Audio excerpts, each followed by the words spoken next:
Друзья, перед просмотром видео поддержите лайком и подпиской на канал. Все началось с капитального ремонта дома, в котором я жил со своей женой у ее родителей. Спали все вместе на полу, в проходной комнате. Я и тесть по краям, а наши девочки в середине. А в двух остальных комнатах вовсю кипела работа. Рабочие меняли двери, окна, полы, в общем все, что пришло в негодность. Условия, конечно, еще те, везде пыль, грязь и строительный мусор. Теща старалась, конечно, поддерживать порядок, но сами понимаете, ремонт есть ремонт. Все с нетерпением ждали, когда все это закончится, и мы снова заживем привычной жизнью. Ждали больше 2 месяцев, осталось совсем ничего. В тещиной комнате, зовут ее Нина, осталось поклеить только обои. Жена с ее папой на работе, а мы с тещей целый день помогаем рабочим в моей женой комнате. Там работы было многовато. Вечером рабочие ушли, пришли тесть с женой. Поели туда-сюда, теща и говорит им: может, обои поклеим в моей комнате? Тесть в отказ, завтра на работу, даже они поругались с тещей из-за этого. Жена тоже сказала, что ей рано вставать. В общем, мне отказаться было неудобно, хотя за целый день наработался в нашей комнате, помогая рабочим. Теща замешала клей, мы закрыли в ее комнате все окна, форточки и двери, чтоб обои потом не отлетели. Я в стареньких джинсах и майке, теща в футболке и спортивных штанах. Я почему-то раньше не замечал, как еще хороша собой теща. Прямо вся цвела и пахла. Но вот сегодня я это заметил, а от нее прям веяло изящностью и женственностью. В комнате было жарковато, ведь все закрыто, да еще попрыгай, да понагибайся. Если вы клеили обои, наверное знаете, что это такое. Пока поклеили одну стену, с нас уже все текло, и я снял майку. У тещи и футболка и спортивки тоже были мокрые, и это был полный улет. Я не мог отвести глаз, а в голове созревал план. Мы продолжали клеить дальше, но мне уже было не до обоев, ведь мысли были заняты другим. И тут теща говорит, что у нее болит поясница, и мы решили поменяться местами. Теперь она стояла на столике, а я на полу мазал обои, потом подавал ей наверх. Она клеила вверху, потом равняла, а я уже внизу доделывал остальное. Когда подавал очередной лист, мы постоянно касались друг друга. Это все было непроизвольно, и теща на это не обращала сильно внимания. Зато я обращал, да так, что просто некуда. Да, и с женой в таких обстоятельствах из-за ремонта мы давно не были вместе. Я знал, что поступаю неправильно, но мне нравилась теща Нина, и меня очень влекло к ней. В один момент, когда теща нагибалась за очередными обоями, я не мог себя сдержать и поцеловал ее. Теща чуть не рухнула со стола, а я нежно придержал ее и усадил за стол. Все случилось тогда в каком-то запале. Даже не помешали нам ни строительный мусор, ни обои, ни банки с клеем. После этой прекрасной поклейки обоев мы, утомленные, но довольные, пошли спать. Но перед этим, договорившись, вести себя как обычно и никому ни слова. Это был чудесный опыт, и все благодаря ремонту, который я сперва так ненавидел, а потом мне очень понравилось работать с тещей. А может, все-таки ремонт это не так уж и плохо? Теперь мы каждый день с нетерпением ожидаем, когда жена и тесть уходят на работу, а мы начинаем работать с удвоенной силой.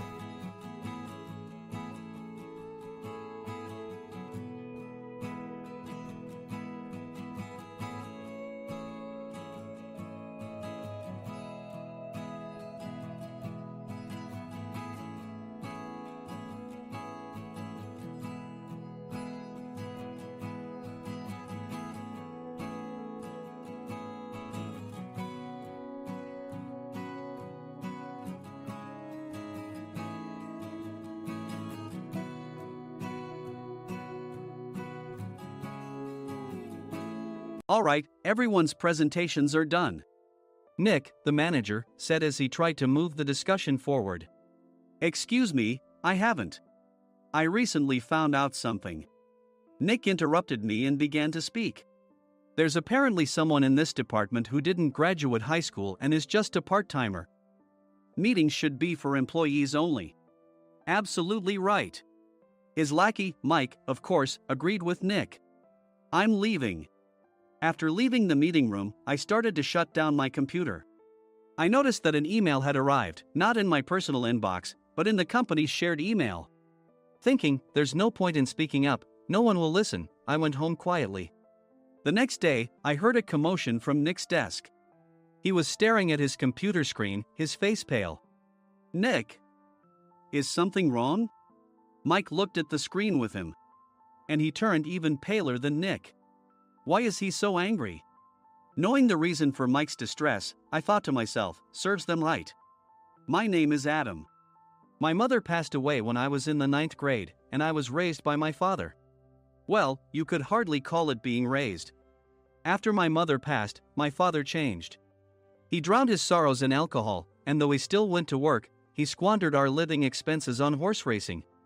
Because of that, I had to start working part-time as soon as I entered high school. Every month, I went to the convenience store with bills in hand that couldn't be auto-deducted from my father's account. Even though I endured it because I didn't want to be alone, I reached my limit in my 2nd year of high school and dropped out. I found a live-in job at a distant inn. Thank you for everything. The day I left home, my father, still staring at the TV, spoke. Take care. That was our last conversation. Back then, 18 wasn't the age of majority, so I needed my father's permission to work, and I couldn't hide my place of employment. Yet, my father never visited me even once. I kept working just to survive, and before I knew it, I was 42. Years of hard work paid off, and I was transferred to the headquarters. I was thrilled to be recognized by the company, as I thought I'd be working in the field until retirement due to my lack of formal education. Listen up. Our work can change the future of our employees. Don't drag us down. On my first day after the transfer, Nick, dressed in an expensive suit, spoke sternly. There was a reason for this. Our inn was located in a prominent tourist destination, known so well that everyone in the state could sing its commercial jingle. At its peak, we had 5 locations within the state. But that was long ago. Due to financial difficulties and aging facilities, only the place where I had worked for many years and the original establishment remained. I was prepared to lose my job anytime, but now there was a glimmer of hope. With the rise of social media, the tourist area where the inn was located started gaining attention again. Depending on how hard the sales department, where I was transferred, worked, we could either thrive or be forced to give up this prime location to the new hotel chains continuously popping up. For Nick, who had switched careers from another industry to strengthen our sales, this was a battle he couldn't afford to lose. I understood why he had to be strict. I will do my best. Nick sneered at my enthusiastic declaration. Did you not hear what I said? I'm sorry. I thought I was listening carefully. Out of habit from years of customer service, I apologized reflexively, though I had no idea what had offended him. Someone was watching me with a smirk. In this department, there are those who are expected to excel and those who have been shoved here because they have nowhere else to go. You are the latter. It was Mike, the section chief. He's 7 years younger, at 35. But he was called to headquarters much earlier than I was and had been moving around within the headquarters ever since. I'm not jealous, but I can't accept that he's my boss. Graduating from a prestigious university, he has an unusually high pride and caused many problems as a newbie, making things very difficult for me when I was the front desk leader. When I found out Mike was transferred to the sales department a month before me, I was disheartened. Mike is right. With just a middle school diploma, there's not much you can do. Don't even think about achieving results. As if I didn't exist, Nick remarked, I'm thirsty. Mike eagerly ran to the coffee maker. It seems Mike is Nick's lackey. I regretted being happy about my transfer to headquarters, wishing I had stayed on site forever. Send a direct mail to every company on this list by the end of the day. Nick only assigned me tasks that even a new graduate could handle. What? There are over 1,000 companies. You want me to send to all of them by today? Yes, if you and your fellow misfits split the work, even those with nowhere else to go should finish by today. I glanced at the employees typing away expressionlessly. They were worn out from customer service, only thinking about leaving on time, or were women reassigned after having children. With zero motivation for work. Even Sam, a new graduate from the same university as Mike, who was supposed to be among the expected achievers, had no enthusiasm for the job. Having joined the company wanting to do customer service. I don't care what they say, I plan to quit anytime, he said. Only Nick and Mike were highly motivated, making all the decisions between the two of them. I originally only wanted to work at the inn to survive and had no particular attachment to this job. I swallowed my words, thinking I had no right to reprimand them. About a month after the transfer, Nick told us with a frustrated look. To commemorate the 50th anniversary, we've decided to create a plan exclusive for one group per day. Originally, Mike and I were supposed to come up with it, but our president, Mr. Thompson, insists on hearing everyone's opinions. So, you all get a chance. As Nick explained, Mike began handing out prints. Make sure not to embarrass Nick. If your ideas are half-baked, you'll have to redo them. It seemed that they had printed his handwritten notes by Mr. Thompson, which included several questions and a section for free responses. It made sense why Nick had to seek our input, given that all responses had to be submitted to Mr. Thompson. We were given a week to think about it, and a meeting was scheduled to compile our ideas. My plan is to let guests enjoy both the old and modern America. Nick began the presentations. Guests would watch a master confectioner at a nearby traditional sweet shop make sweets in front of them. The welcome drink would be premium tea in a bottle. Nick's plan was certainly attractive. After his presentation, Nick called on us to present in the order we were seated. Just as I stood up for my turn. All right, everyone's presentations are done. Excuse me, I haven't. I recently found out something. Nick interrupted me. There's someone in this department who didn't graduate high school and is just a part-timer. He was likely talking about me. I joined the company as a part-timer and was made a full-time employee when I turned 20. That was 20 years ago, so Nick and Mike probably had no chance to know until recently. Meetings should be for employees only. Absolutely right. After that, Nick kept creating opportunities to solicit everyone's opinions, purposefully excluding me from speaking. The meeting unexpectedly heated up and went past the scheduled end time. A few people asked to leave, and the discussion continued with the remaining few. Still here? Normally, you'd leave in that situation. Though I had no attachment to the job initially, hearing kind words from customers made me want to make them happier. For someone like me, with nowhere to go, the inn was my home and customer service was my life. I felt pathetic about my current self. I'm leaving. I left the conference room and started shutting down my computer. I noticed an email had arrived, not in my personal inbox, but in the company's shared email. Thinking no one would listen to what I had to say anyway, I quietly went home. The next day, while preparing the DM as instructed, I heard a commotion from Nick's desk. In his haste to stand up, he hit his knee on the desk. He stared at his computer screen, his face pale. Nick! What's wrong? Mike, thinking he should be the first to rush over, approached Nick while still wearing his coat. He peered at the screen with Nick. And he turned even paler than Nick. Why is he so angry? Who is responsible for this company? Nick, more irritated than ever, asked, and Mike answered without checking. Probably Sam. Sam wasn't there because he was attending a morning training session for new hires. Nick gave up on getting angry and returned his gaze to the screen. They were looking at an email that arrived right after the end of the working day yesterday. Apparently, no one, including me, had checked it before leaving. The email was from a large company that used us for their annual employee trips. The president and executives of that company also frequently used our services personally. President of the company, Mr. Mason himself, had declared that neither he nor his company would ever use our services again. Well, some companies cancel their employee trips or stop using our services due to financial struggles. Let's just move on. Mike kept wiping the sweat from his forehead with a handkerchief. Knowing why Mike was so agitated, I quietly watched their interaction. Do you know how much revenue we get from that company? We can find other guests to fill the rooms, but we'll lose the banquet costs, gift shop revenue, rental car fees, and more. Moreover, the gifts were supposed to be prepared by the traditional confectionery shop involved in Nick's proposed plan. If it's known that we incurred such a huge loss at this critical time, Nick's position in the company would be jeopardized. Nick took a deep breath, seemingly trying to calm himself. All right, Mike. Go to New York right now and apologize to Mr. Mason. What? You're coming with me, right? I have urgent work to do. I trust you, which is why I'm entrusting this to you. Please. Mike, believing Nick's sincerity, agreed with a determined look on his face, saying, yes. That's Nick for you. Even if Mike went to apologize, Nick would shift all the blame onto him if the client didn't change their mind. Well, it was Mike's fault to begin with, so it served him right. About 3 hours later, Sam answered a call from somewhere and repeatedly apologized, saying, I'm very sorry. Everyone watched to see what was happening. After ending the call, he informed Nick with a weary tone. When Mike arrived at the client's company, he only made things worse, further infuriating Mr. Mason.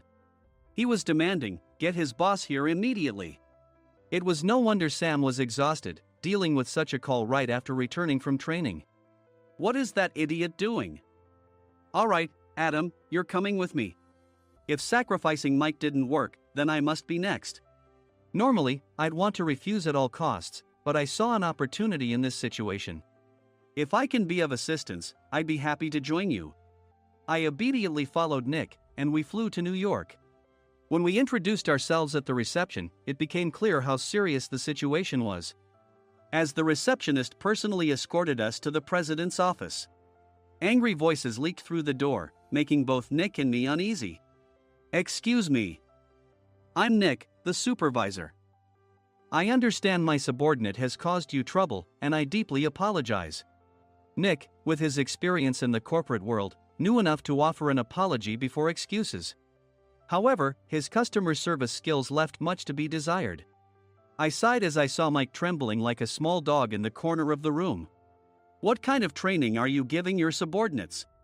Mr. Mason glared at Nick with a red face. The intensity of his gaze made even Nick take a step back.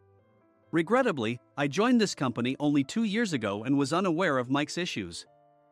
I should have identified his shortcomings sooner. Indeed. I should have realized sooner. No sensible person would come to apologize and then give a lengthy presentation on the drawbacks of not using their in. Nick froze, his mouth slightly open. Suspecting the worst, I picked up the documents that had fallen to the floor. It seemed Mike hastily prepared these documents on the plane, listing the disadvantages. Disadvantage 1: if you change the venue for the company trip, employees might suspect it's for cost-cutting reasons, leading to a negative impression. Reading it aloud half-jokingly, Nick snatched the papers from my hand and checked the contents with a furious expression. Among the stack of documents was a receipt from a nearby convenience store's copy machine. I felt a pang of dread, hoping he hadn't shown the receipt as well.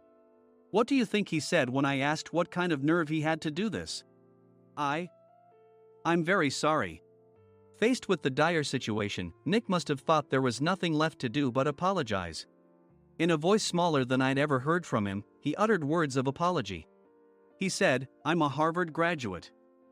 I don't believe I said anything wrong. Mike, what have you done? Forgetting his plan to pin the blame on Mike, Nick yelled loudly, even in front of Mr. Mason. I didn't do anything wrong. You're still saying that? Look at him. Mike pointed at me with a shaking hand. I was assigned to headquarters in my 20s and now I'm a section chief. This guy only made it to headquarters at 42. Everything I've done proves I was right. So why are we losing the contract? Having said his piece, Mike collapsed to the floor. Of course. You were sent there because you had nowhere else to go. Mike never expected to hear such words from someone he looked down upon. He lunged at me, and Nick hurriedly stepped in to stop him. Mr. Thompson told me Mike is a quick thinker, and to take good care of him. There's no way he was pushed aside. Don't make things worse here. He didn't say quick thinker, he said only quick-witted, didn't he? I don't remember that part. I recalled the many troubles Mike caused when he was a newbie. When Mike was on the front line, his pride was so high that he never apologized to customers. Customer service, especially in our job, doesn't work alone. It brings both good and bad situations. If the front staff or housekeepers made mistakes, or the cleaning company didn't properly clean a room, one had to apologize to the customers regardless of personal fault. Mike, in such situations, would never apologize, insisting he wasn't at fault. This often angered customers, and as the front desk leader, I frequently had to apologize on his behalf. He caused complaints and disrupted operations, which is why he was quickly moved to headquarters. In departments where he didn't interact directly with customers, his quick thinking was beneficial and things went well. But it seemed his flaws were starting to show. Corporate reservations are supposed to be entered into the system by the sales representative. But a quick check yesterday revealed that more than 10 items were missing from the client's reservation. The handover document clearly stated what needed to be prepared. Why didn't you enter it into the system? Why do we have to give them special treatment?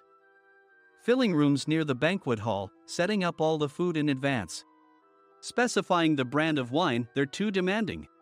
No wonder he always angered customers, I thought, feeling a headache coming on. Grouping them in rooms near the banquet hall is for our benefit too. It makes it easier for the staff to set up beds and serve breakfast since everyone's schedule is synchronized. As for the other requests, Mr. Mason suggested them to lighten our load. I didn't know that. Nick finally seemed to realize that Mike was the one who had angered the client. What did you say to them? I just told them we wouldn't give them special treatment anymore. We shouldn't waste effort on things that don't bring in money. I was utterly exasperated at his lack of understanding of customer service. Of course, we shouldn't comply with unreasonable demands. But carrying over successful practices from past stays makes customers feel remembered and enhances their experience. Good memories encourage repeat visits. That's part of our job. I looked down at Mike, who was sitting on the floor. In our job, nothing is a waste. Mr. Thompson likely moved you to the sales department, hoping you'd finally understand this. How do you think he feels now that you failed to meet his expectations? Mike, tears in his eyes, fled the president's office. I was amazed he still hadn't apologized. You have it tough, Adam. It's okay, we're all employees of the same company. I deeply apologize for this disrespectful incident. Especially after all the care you've shown us. If it weren't for you, Adam, I really would have stopped staying here. When I heard you were moving to the sales department, I was willing to reconsider if you handled it. Seeing us talk so amicably, Nick's face contorted. Do you two know each other? Adam's service is excellent. I always requested him specifically. Normally, we don't accept specific staff requests, but we made an exception for Mr. Mason, adjusting my shifts accordingly.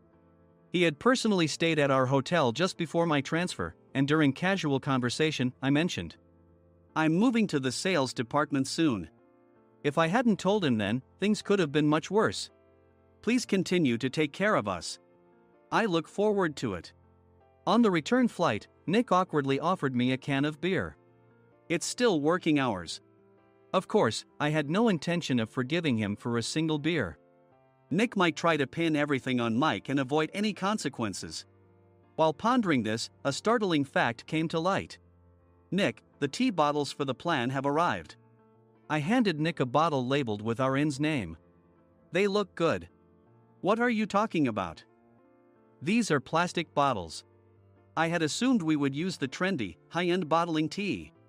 But what arrived were ordinary plastic bottles of tea with customized labels. The only unique aspect was the label, which had the inn's name, making it look customized. Upon further investigation, I discovered that a substantial amount of money was set to be paid to the tea company. It was priced like bottling tea. Does this plastic bottle really cost $100 each? The tea inside is specially blended for us. The extra cost is for that. Wouldn't it be better to use another tea company? Or is there a specific reason we must use this one? As Nick continued to make excuses, I showed him a printed email. I informed the tea company's president, Mr. Mitchell, that we discovered irregular payments and he confessed.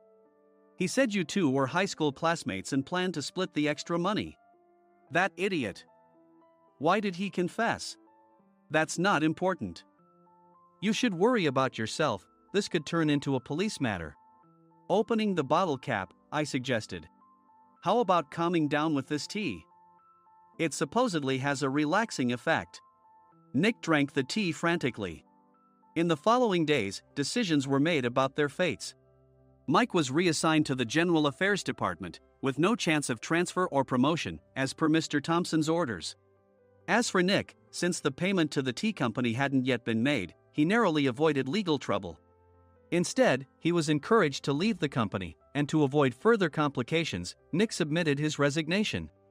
Rumor has it that connections between HR departments have made it difficult for him to find new employment. Even though it was good to have those two gone, something unexpected happened in the sales department. Everyone became motivated and united in refining the 50th anniversary plan. In the end, my plan was adopted. We collaborated with the Tourist Information Center to provide personalized guides. The plan, tailored to the number of guests, was truly special for the 50th anniversary. Hey, is Adam's family coming to stay? I immediately booked that special plan for my family. Sam noticed it on the reservation list and quickly picked up on it. Yes, I'm inviting my father. That's great. I might invite my parents too. I lacked the courage to face my father just as Adam. But here, with the confidence Mr. Mason praised, I felt ready. The 50th anniversary plan was a perfect opportunity to reconnect with my father. I hoped to bring back the days when we could laugh together as we once did.